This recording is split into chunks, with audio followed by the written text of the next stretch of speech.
Welcome to Be Create Inspire, where we focus on who we're being so that we create wonderful things and inspire those around us in the process. And today, I get to interview a very dear person to me, Nicole Mastrangelo. You. Happy to be Uh, here. oh my God, so excited. And I got the pleasure of meeting Nicole through a social media post, actually. I Remember that? didn't realize that. No, you know what? It was so long ago that I couldn't even tell people how we met. I just feel like I've always known you. I don't know how it was.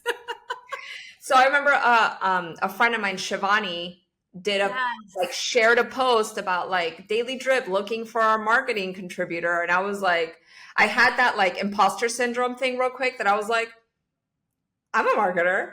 Ding! I'm so glad you did. You were So really glad. yours. I'm so glad we had you. So Nicole, I'll introduce you, and then we'll dive deeper into obviously who you are and all the things. Um, Nicole's one of the two leaders of the Daily Drip, and I had the pleasure of being a leader in the Daily Drip, a contributor. I'm going to say like a sorority house member because that's what I feel like it was. And I didn't do that in college; I did it as an adult.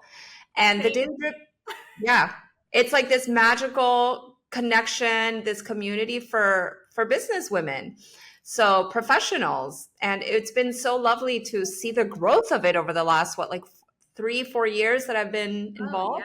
Yeah, you really came in on the ground level when we were really just starting. We weren't even Yeah. sure what it was going to be. We just kind of knew the problems we wanted to solve for, my Yeah. partner and I. And you actually are one of the few that has probably the closest perspective of the journey to me and my partner as anyone else because of how early you came on and then stayed with us through every evolution and iteration and every new member that came on, a new subscriber, new initiative. You kind of watched it just like Yeah. we did. And so, OG. yeah, you're an OG. So when I joined, there was maybe what, like 20 of us, if I that, think there was that many. Yeah. right? So the premise was that we wanted to help local South Florida business women and business leaders connect and find each other, learn from each other, share expertise, share perspectives, and share insights. We just didn't want to do it at a networking event Right. because we realized as women and mothers and wives and business leaders, the bandwidth was just not there. And so it Yeah. was like, how can we connect without it having to be an appointment on the calendar? And this was even pre-COVID. This was Yeah. before all of that changed everything. So we knew pretty early on we wanted to create a platform, a digital container that was really the main lifeline of connection and communication, and then have events as a side dish versus events being the main driver. And Yeah. so the Daily Drip was born as a media platform, and with all the media arms. We have a podcast, we have a blog, we have video content, and we have programming. And basically, what I've seen happen is that the Daily Drip, apart from it, that, like you said, being that media platform, well, let's talk about the awesome power of it being a media platform, because I know we had this conversation. You guys get organic quality leads Yes. through the blogs. Like I said, like I'm on your platform as a contributor. You guys can go check out my blogs over there. But like, how many subscribers like, and active opens, and you know what I mean? Like, it's been really powerful, the It's been numbers. wild. So I should say this, which shame on me for not saying this earlier, but what makes this media platform a little bit more unique than, say, like Forbes or The Atlantic or maybe Goop or, whatever your favorite media outlet is, what makes this unique is it's for South Florida businesswomen Yeah. by South Florida businesswomen. Yeah. So everything that you're reading watching or listening to on our platform was created by a local professional woman in the marketplace.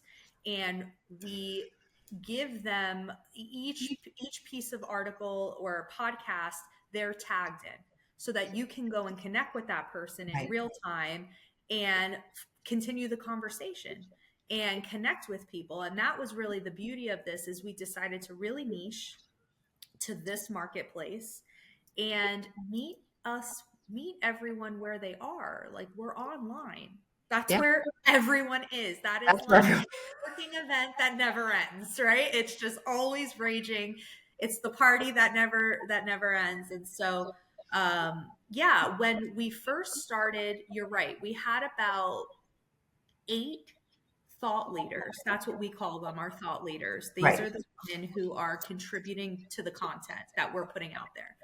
And when we first started, it was like we really wanted to serve female business leaders and business owners in particular. And so we went after all the core vital functions of business. We wanted like an HR expert, we wanted an accounting expert, a finance expert, a marketing expert, a sales expert, all the things.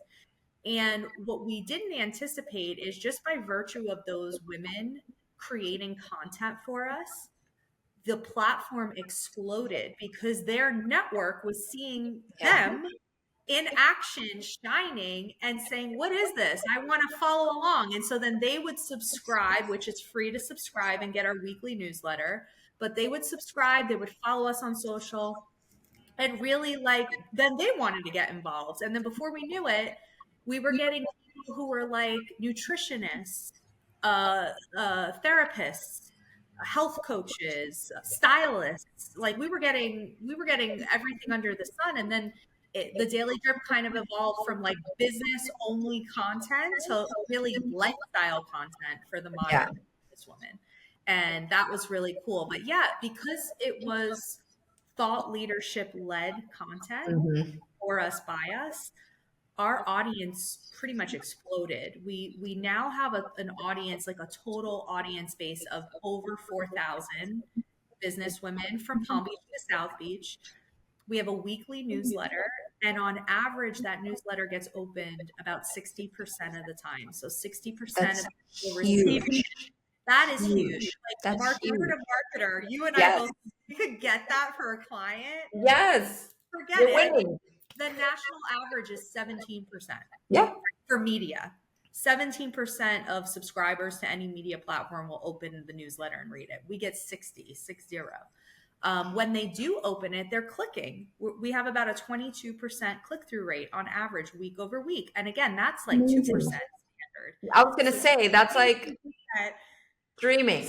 crazy. But I do think the organic nature of our audience is really what contributes to those analytics, because the people Yeah. who are reading feel connected to the writers, they feel connected to the people Yeah. on the podcast. And so there's this very intense brand attachment that has happened that I don't think we would have had we had in-house journalists or copywriters. I think it would have been very hard to reach those analytics. Yeah. Um, and so now today, what ended up happening, here we are almost 4 years later, and we started to have these fans, these raving fans, subscribers that are like, we want more than a newsletter, and we want to like connect IRL and talk to each other and talk to the thought leaders. And so that's how this community membership now became Yeah. formed, where you can be a free subscriber, or you can be a member of our community, or you can be a thought leader creating the content for everyone. And the community members, we get together monthly, in person, virtually, and we talk about the articles and the podcasts that go viral. We have these discussions, and we kind of like go a step further on this stuff. And it's been really interesting just to see how content has brought so many people together. And it's also cool because it's like, Ari, like, if you write like a deeply personal piece, right? A Yeah. stranger read it, and for whatever reason, they're going through that same thing in that same moment, and your piece like connects to Yeah. them. that when they meet you at the discussion group, and it's like you're not meeting at step one, like, hi, my name is. It's you feel like already like You're like, connected. oh my God, my kid did the same thing. Or like, oh, I remember. Yeah. Exactly. It's like this like tie that binds. That's like we are on the same journey. We are on the same path. I see you. You see me. I feel heard, understood, validated, and less alone. So it's been that, I think, for me has been the coolest part of our process and our journey so far. Getting to that point and seeing Yeah. it in real time is kind of like, wow, we're doing a lot more than marketing over here. This is Oh, like wild. it's and that's the thing. Like, it's so cool, and I love how you said that. You really went down into a niche of like South Florida business women, and we have a couple people that live in the Bahamas, but they do work here, like Ayandra. But like, this is why I love talking about when you're so specific, it just draws the right amount of people. It keeps your efforts like so focused. Like, you're not trying to do everything. You're like, these are the people who I'm going to serve. This is the community. Because, I mean, you guys have in real life events.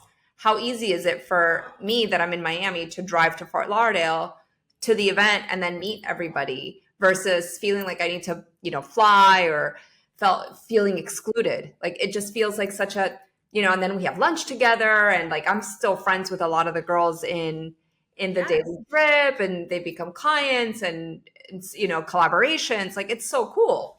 It really is special. It's like everyone comes together almost like a homecoming Yeah. when we have an event. It's Yeah. like we all know we're getting these newsletters, we're following these socials, we know each other, we know 6 degrees separation from each other, we're from the same area, we live in the same market, we know the same favorite restaurants or activities to do, schools that we bring our kids to. We're all kind of like sharing a very similar life. So, from an Yeah. experiential perspective, it 10x's the experience for Yeah. people. From a business perspective, the fact that we chose to zero in on South Florida and really niche down and not try to be a lifestyle blog for business women everywhere, that allowed us to monetize a lot faster. We were able to attract sponsorships or outreach sponsorships and convert them within year one because we were able to guarantee a niche, um, visibility in front of a niche group that was the group that they wanted to get in front of, right? So if we had an audience of 4,000 people across the country, that would mean very little to most people. But to have 4,000 people in a tri county area means a lot more. Yeah. And it's funny, sometimes, we get wrapped up into vanity metrics and being like, well, you guys don't have 100,000 followers on your Instagram. You must be a small organization. Like, this is where I'm like, quality over quantity. Um, Totally. and, Totally. right now we're really focusing on helping people. I have the yoga expo, like helping people with their events and letting events be a tool to grow their business. And I remember saying, I was part of an organization that is so specific that sponsors were like so easy to get, like corporate big banks just being Oh like, my here's money, here's money, here's money.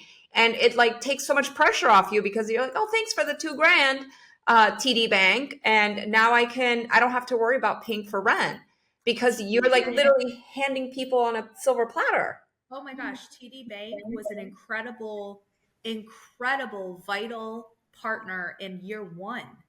They got on board in year one. Yeah. That says a lot. And that just goes to show you they didn't care about the hundreds of thousands. They No, cared like, could you get 30 business owners in a room for us? that's And we huge. were able to do that.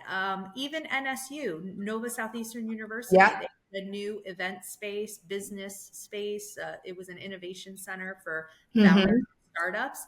They needed bodies in the Yeah. building. They too needed sponsors. They too needed facilitators for programming to help and support these founders. They needed experts like legal, finance, marketing, all the things. All the they things. they were all too happy to give us space in Yeah. year one. I mean, when you think about it, it just goes to show like if you can align yourself with sponsors or partners or collaborators who you're both looking for the same type of person, you both have the Yeah. same avatar, you both have similar needs, then you can collaborate and share the burden in bringing that audience Yeah. together. And that's really what it's all about when it comes with sponsorships and partners is, if our target audience was South Florida business leaders and business owners, who else wants to get in Who front of else those? wants those people, right? And who's going to mutually benefit at the end of the day? Because like, Exactly. as a small business owner, the last thing I think about is like, financing options, or like how to, and then even having that person in the room, I could gain so much from whether I work with them or not. We're still mutually creating a connection. Exactly. Um, so I love that. And for those of you guys who are listening right now, like we're really talking about like creating this ecosystem for like a win-win. Perfect word. It is an It ecosystem. is an It ecosystem. really is.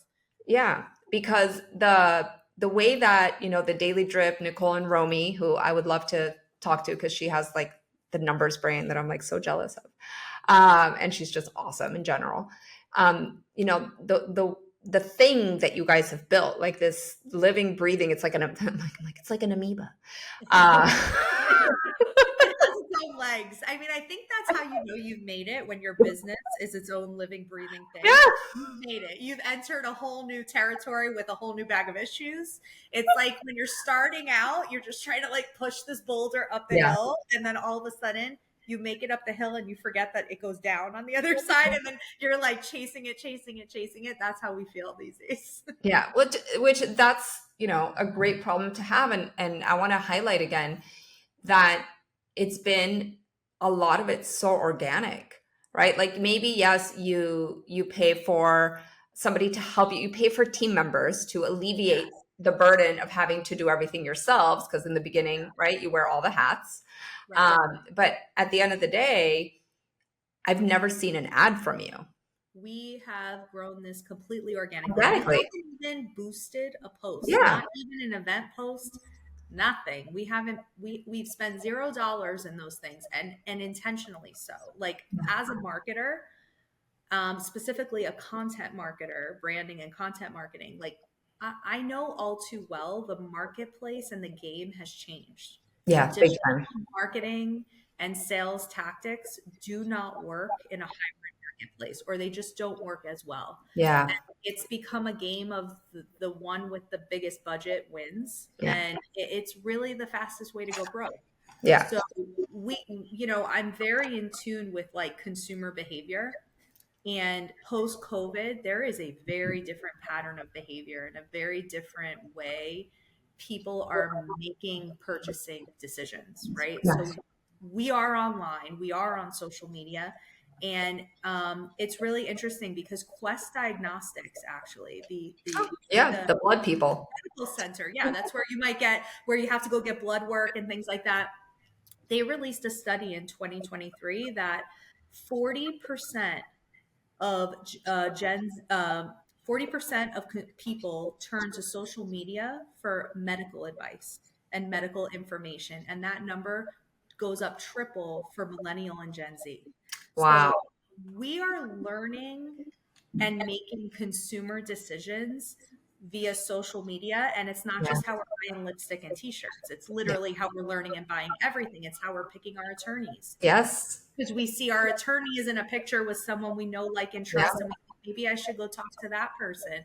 And so we are just a consumer that makes decisions based on social proof and content, Yeah. high impact, high value content that we are learning, Yeah. and then we're making our decision. So it wouldn't pay for us to do ads. And so when social proof is as important as it is, that's when enrolling community Yeah. becomes like having a thought leader community, sponsoring nonprofit events in the community to get Mm, kind of visibility in front of the right community stakeholders and leaders, all of that became important because the second they saw us in pictures and our logo alongside these other people that Hmm. had the buy-in, that buy-in transferred over to us Yeah. pretty quickly. Yeah. I would argue almost overnight it transferred. And so it's just crazy to think, like, if you really pay attention and think how you make decisions Yeah. for your business, for your household, for your life, like what is motivating your purchasing decisions of any kind, Yeah. and you see it probably comes back to one of those two. Yeah, for sure. Like if I'm right now, I mean, I'm not a big consumer of like material things. I'm a big consumer of information and of support, right? Like because as a business owner, I'm like, I don't need a new shirt. Like I need a VA. So Right. where am I going to get that VA? Well, who here? Hey, Facebook, like who here has a great VA? Or like I'm in a Facebook group and somebody will post, hey, I just hired these people. So it's like relying on your network to verify that something is good. It's relying on the people that are around you and creating that brand trust. Because I mean, I would hire somebody from the Daily Drip because you guys like, put them on their podcast. Like I would in a heartbeat because I know you vetted them. Because if not, they wouldn't be part of your community. Exactly. So it's so cool that it's true. Back in the day, we used to be like, oh, Johnson and Johnson, it's a great big brand. They're probably really good. But now it's like the smaller brand who, is making those informative posts that are teaching you, that are going beyond the just the brand. It's about the message and the connection. It really is. It's really cool the way things have shifted. And I actually really enjoy it because I don't think I would have been able to grow my business the way I have if I relied on like 20 year ago Analytics, tactics. tactics. Yeah. We don't want to be sold to. We want Yeah. to hear stories, Yeah. right? And so we want to learn, and we don't want to learn scholastically. We want to learn through storytelling. We want to learn through experience. And that has put people, or I shouldn't say put people, I would argue it has kept people front and Mm, center, right? So, like before social media, before all of the technology that we have today, there used to be something called a sphere of influence in the right. market, right? That was the person that everyone knew, liked, trusted, and if that person bought it, everyone else did. If that person vouched for that professional, everyone else went with them. And now, like, sphere of influence has just evolved into influencer marketing. Yeah. And then influencers have evolved into brand ambassadors. Right. And now brand ambassadors have evolved into founder brands, executive brands, personal brands.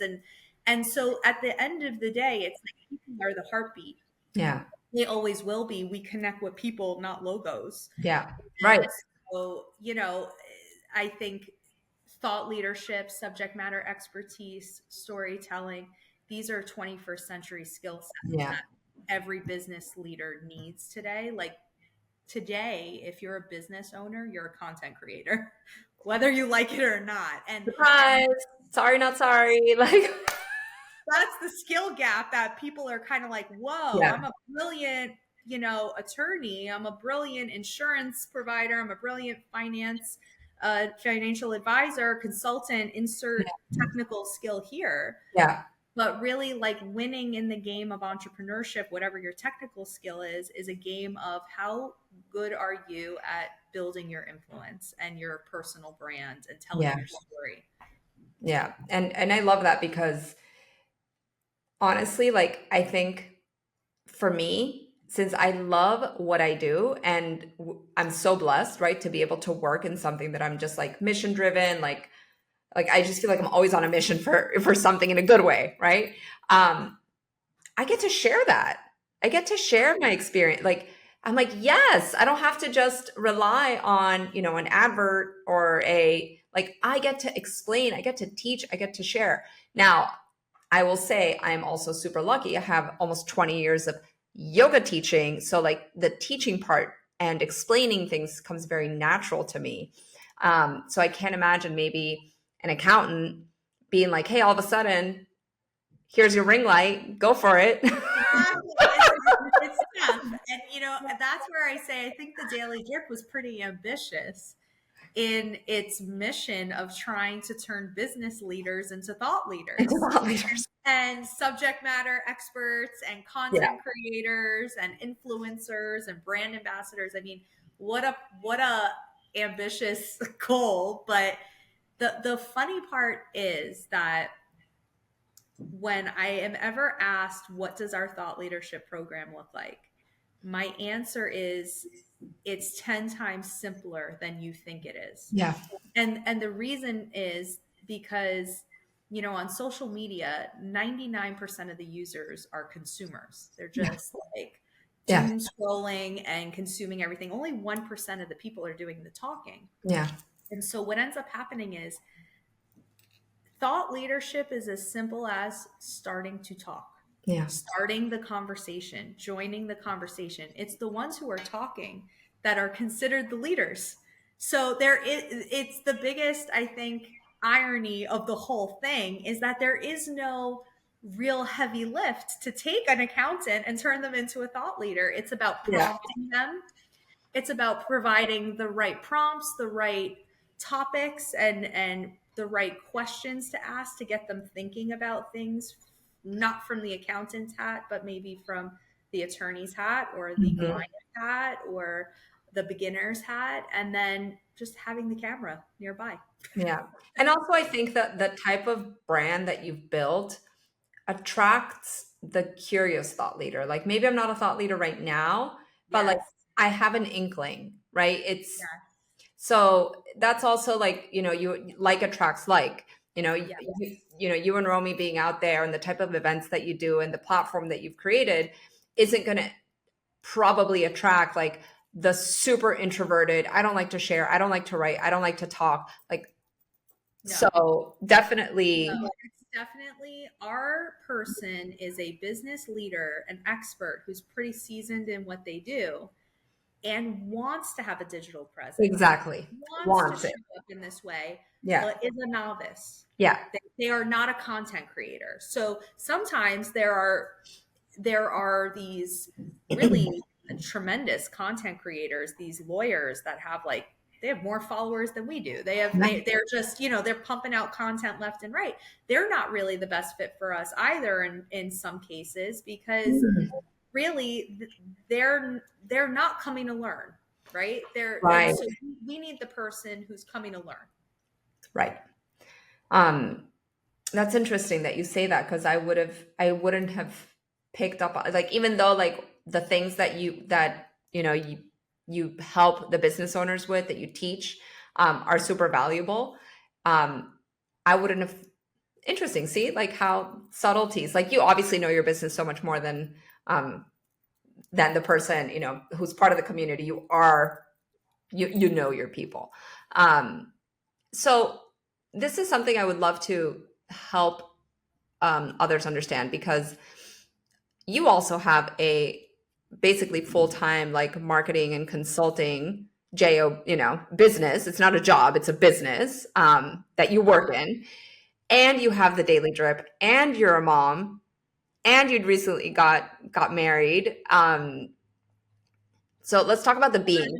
It's a lot of We talked about all this creation. And I know you and I can probably like speak about like business models and yeah. tactics and strategies for hours on end. So what have been, Nicole, like some of your holy shit, like this is too much? Because I know we had like a whole thing about burnout, and Yeah. what would you say took to move you back into like the highest energetic, I'm like, I feel healthy, I feel good, I feel empowered again. What did you who did you become? Like what did you do for this? I, that's a good question. I don't know that I did. I think I'm still doing. I think Okay, yes, you obviously, know, yeah. it's a moving target for me personally, but I think I am constantly reminding myself that there are other opportunities and it's okay to say no. And and I don't even have to really remind myself that often. but it's a mindset and a way of life that I just have, that I am not desperate. I'm never quick to do anything, and I'm never desperate for anything, right? So I Yeah. was never quick to monetize the Daily Drip. We were never quick to roll out an initiative. Right. I'm I'm never quick to chase sponsors or things, because the truth of the matter is there is so much out there that if this opportunity goes, there'll be 10 more behind it. Like, the world runs on opportunities and people. South Florida itself has like Oh 50 yeah. million of people.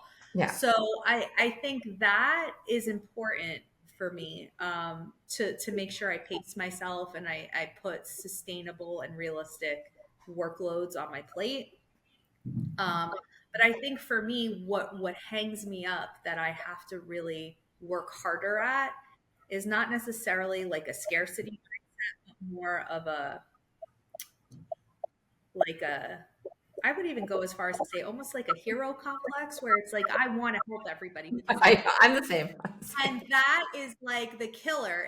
I can't get a text from someone saying, "Can I pick your brain for 5 minutes?" or "I'm stuck on this. Can you help me?" I can't say no to that. Like, I have a really hard time knowing that I could probably give the answer and not giving it, or saying, "Sorry, I'm at my son's hockey game," or "Sorry, I'm having dinner with my family." My phone will go off all hours of the day and night. Yeah. I'll get text messages and WhatsApps and voice notes at 10 o'clock at night. Yeah. And it's hard for me to shut that off, because I know I can probably help. And so that's the thing I'm still trying to I know. figure out. You know, it's funny. Like when you say the hero complex, I was having this conversation with my husband, and I was like, could I just get paid to solve problems? Like, can that be my title, like official problem solver of everyone and everything? Right. Like, It's funny. um, because it's true, especially when you are in a scenario where you're the head of something, you're the head of an organization, I'm the head of an organization, and people see you as a expert, and you're a business expert, I feel like you and I are very kindred souls, and we're also in service. And at some point, didn't we talk about this? I feel like at one of our meetings, and I was Oh like, yeah. I'm done being in service all the time. Like there's a moment where like Ari Out has of service, turn the sign on. Out of service. out of service, out of service, in service to myself, where like phone is like I'm now purposely leaving my phone at home, Yeah. even though I want to take the picture. I'm like, you know what? I'll use my husband's phone. It's not as good as mine, but whatever. Like I'm leaving my phone at home, because if not, it's like you're just pulled all the time, and then I'm not present with my daughter, and she's a tiny little sponge, and she said things to me like, "Mommy, put down your phone." And I'm like, "Oh my Oh god." yeah. My son has too. Right? He'll say to me, "Mom, please put your phone down," and it kills me. It Like, kills it's me. a touch. So it's like, yeah, I started doing the same thing, not necessarily leaving my phone at home when I'm out, but like in another room. Like if we're Yeah. having dinner, I try to like put it on another counter in another room. Like it's not at the table. If I'm watching a movie with my son, like put it in another room, put it Right. outside. You're actually watching the movie versus like answering Exactly. emails or like posting. I Exactly. know. I know. It's hard. I wish I had the answer for this, but it is, I think, the dilemma I've accepted. Like I've now accepted that like the activity that I contend with on this, like every platform has dozens and dozens of Yeah. notifications. I'm at a stage in my business and in my journey where I'm just getting pummeled. I'm getting I'll be on a 1 hour Zoom call and it'll take me an hour to respond to Yeah. everything that came at me while I was on that Zoom call. And that is the game I play all day long. Yeah. And so, I'm already starting to think about, if it's like that now, what's it going to be like 3 years from now? And how am I going to manage that? If I'm struggling now, I got to figure out a system. I'll let you know when I have it. We can have another Well, podcast. can I tell you like what I Figure- hear? Um, is that the being, right? Like you're becoming more mindful. Yeah. I think you right? have to. Yeah, and that's, again, coming from a wellness a point of view, like that mindfulness of actually noticing, because sometimes I know we are on a, like, I call it like the groundhog day, or like the, whatever, what's that thing, the hamster on the wheel. You're Hamster just like, wheel. oh, it's same day, and I'm just like in action and action and action and action and action. And that's great because we are like hyper productive. We are like super freaking stars. We're like, look at all the things that I did. And then at the end of the day, it's like, wait, wait, wait, hold on. But like, look who I was during this whole process. And you know what? Now I realize when I'm in this hamster, I'm watching a movie with my daughter. I'm watching it with me, with my son. Like, I think that, they say like it's kind of like life before parenthood, and then when you become a parent and then raising that child, like it changes you forever. I think business is the same. Like there is nothing more formative or developmental than mm, persevering and building a business. It just changes you. It forces you to change and it's develop crazy. It's that you crazy. have to. And it was interesting because we do a big event for the community every International Women's Day in March. It's kind of like our Super Bowl. And we had this past year's International Women's Day, we had a woman by the name of Nancy Rizzuto. She was our keynote. Hmm. And after she did a great job, and it was all about money, power, and purpose. And after the keynote, the thought leaders and Nancy, we all went to lunch, and they all had so many questions for her because here's this woman who left Wall Street, and her and two colleagues decided to start their own firm, and people thought they were insane. And Oh, here they are 30 years later, 200 plus employees. They're managing hundreds of millions of dollars in asset. whoa. And yeah, like her story's insane. And so people, the thought leaders were really wanting to take advantage and soak up every word of wisdom from her like a sponge. But I'll never forget the one thing that she had said that stuck with me, which was the the more you grow, the busier you get, it becomes critical. It becomes a game of managing access to you. Yeah. Yeah, that's true. I've heard this before. You have to manage the 12 feet around you, Yeah. and who has access to you and when and how available you are. And even just from like the toxic energy versus the positive energy, um, it is, your business depends on it. Yeah. Yeah. I've heard that before, and I remember saying, how cool when I have that problem. Right, I don't think it's cool. I'm here trying to be like, how am I going to deal with this? I don't Well, I mean, know. that's why, there's teams and there's people, and Yeah, you hire out, and you find yeah, the people that best, identify, or represent you, and that's the game that we get to play as business owners. It's like, what is scalability? Um, and how do I manage that? Like, I I just did this exercise with my clients at the Evolve Digital CEO, and we do like North Star planning. And I'm like, what is the vision? Right? Because the vision is going to inform what product you launch, what offer you put out, how you diversify your business. Like, if you don't want to talk to people that much anymore, well, launch a product. Don't launch more services.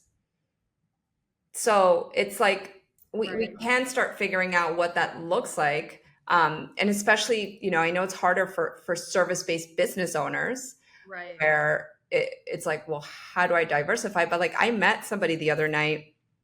He owns like 7, 8 figure businesses. Good person to talk to. And he's like, now we, like, one of our 7 figure businesses is all digital products. So he's like, my time is still my time. And I have my team that's helping create the product, create all the marketing around it. So he's like, I'm still serving. He's in like real estate law and tax law. It's like, I'm still Mhm. serving now my like uber rich Yeah, clients. And my team like handles everything else. And I'm right, like, oh, right. I see. Yeah, yeah, pricing and packaging and positioning, leveraging digital products, self-service Hmm. Right. products. all of it, I think, is, a part of it. I also think that, there's a there's a world in which that is saturated, and Yeah.